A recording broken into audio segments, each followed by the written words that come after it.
Mwiriwe mwake, karibu kuri Ukuri Kwanone podcast episode 8. Kazi n'abanyitwanije imbere Diodone, ntiwibagire nawe kugira subscribe, comment, like video igere kure kubera n'abandi bantu bagomba kuyiraba. Siwe wenyene ntiwigumye ibintu si vyiza. Ino munsi ngomba gutuyaga ku bintu bitatu ingene ushobora kwirikiza indoto zawe uhereye ino munsi, n'ingene cane kugwaruka ruri mu mahanga cane muri Amerika, hanyuma n'ingene abavyeyi nyene kubera nibone batuma ugwaruka rumenya gwitahura ingene dushoboye kugira ubumwe. Rero nivyo bintu bitatu hatinze ingene dutangure kino kiganiro.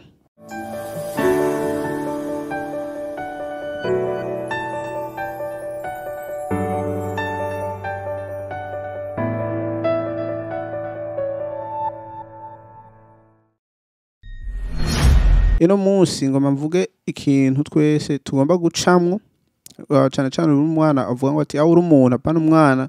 excuse my language, uri umuntu akuze uvuga ngo ati je ngomba gukora ikintu, ngomba gutanguza, ngomba kugira indoto zanje ndashishire mu ngingo. Ikintu gusa ukwiye kumenya ni kumenya ko ino munsi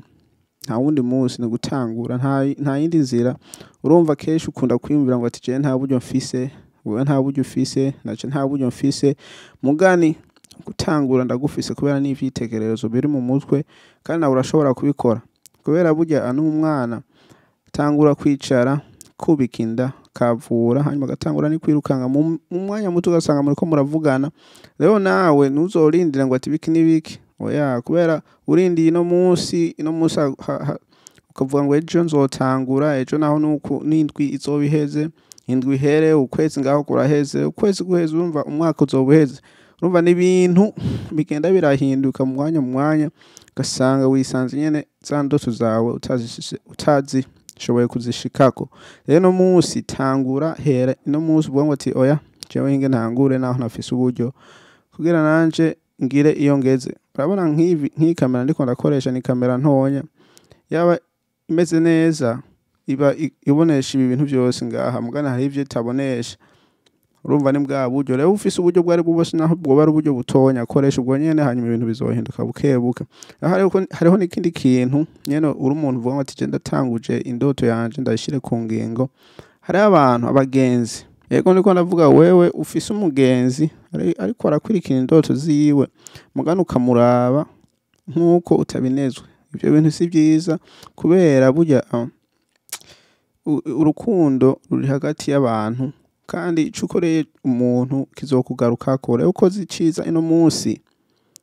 kizokugarukako. Je nkoze iciza kuri wewe, urumva nzoba nkoze iciza kuri jewe, nawe ukoze iciza kuri wewe uzoba ukoze iciza kuri wewe. Rero hari abantu badasupporting, badafasha, batagira, sinzi ngene ndobivuga, naho tubara umugenzi wawe ugasanga ntibagashirinza aka video kandi bakabonye, ntibakalikinze kandi bakabonye. Urumva n'ibintu umuntu adatahura, mugani biri muri twese. Si kuvuga ngo ati ngura umurundi aho umuki,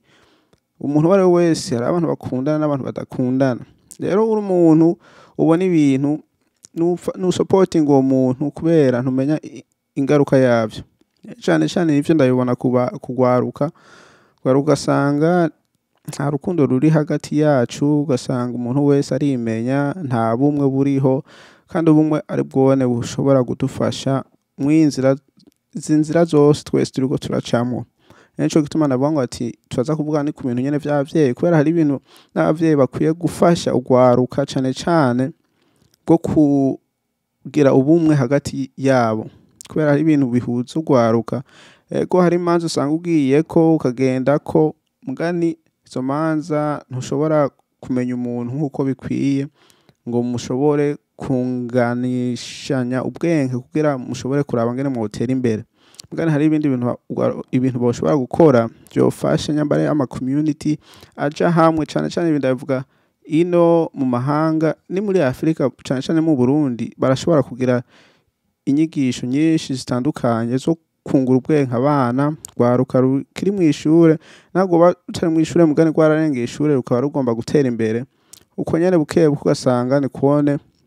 tugiye turatera imbere kandi twese tukaba mu munezero ndabivuze uko kubera nta community jewe mvuga ngo tinzi y'abarundi iriho kuva shikino kuva mvuka ndabivuga nkuko nta community y'abarundi iriho yo kuvuga ngo ati ngwirikura irigisha urwaruka akazoza kejo ubumenyi butandukanye ceko sinzi ko biriho n'ivyariho vyari vy'abanyamerika mugani waragenda cyane cyane wasanga uri kurakina gusa umupira nta bintu nyene vyo kwigisha nyene vyari ibintu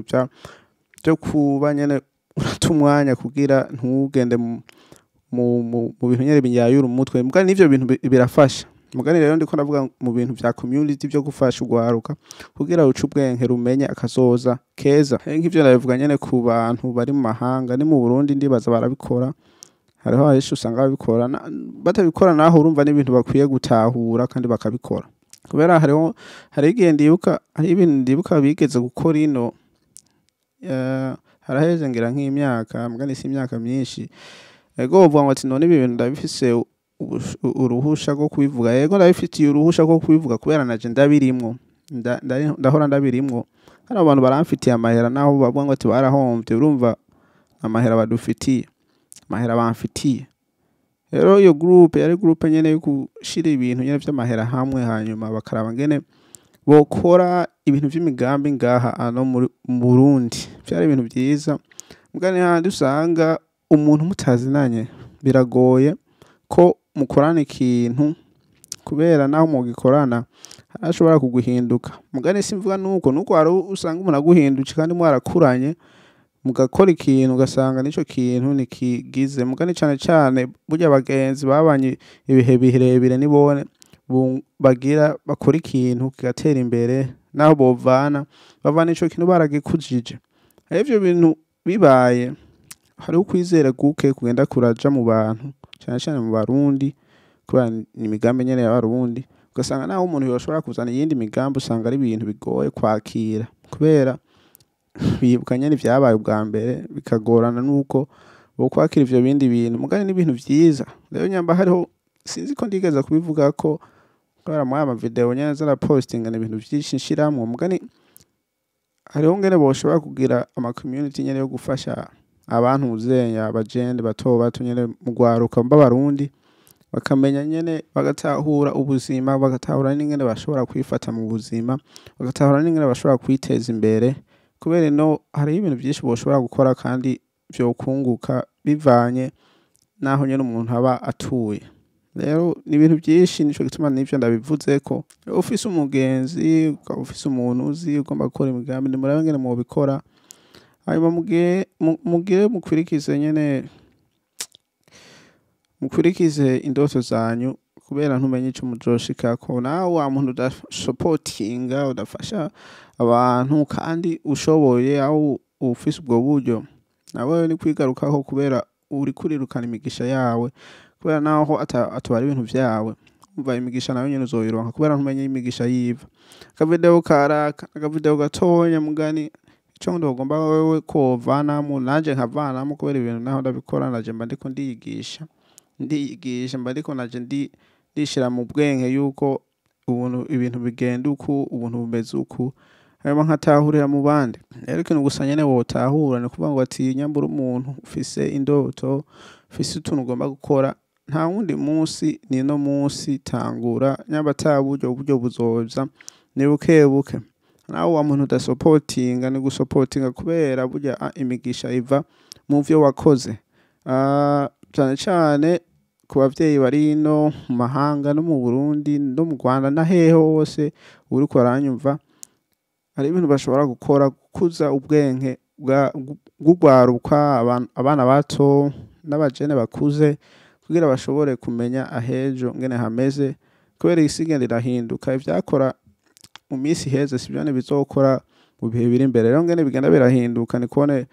n'abana biki gihe bakwiye kuza barigishwa ibintu bishashashasha kugira bamenye iterambere aho riri kavideo karako nta wundi yari jewe nije imbere Dieudonné kila kwa gatanu ndapostinga rero gira subscribe like share urungikira mugenzi wawe ntiwigumye ibi bintu kubera ni vya twese rero tuzosubira kubonana niyo twabonana peace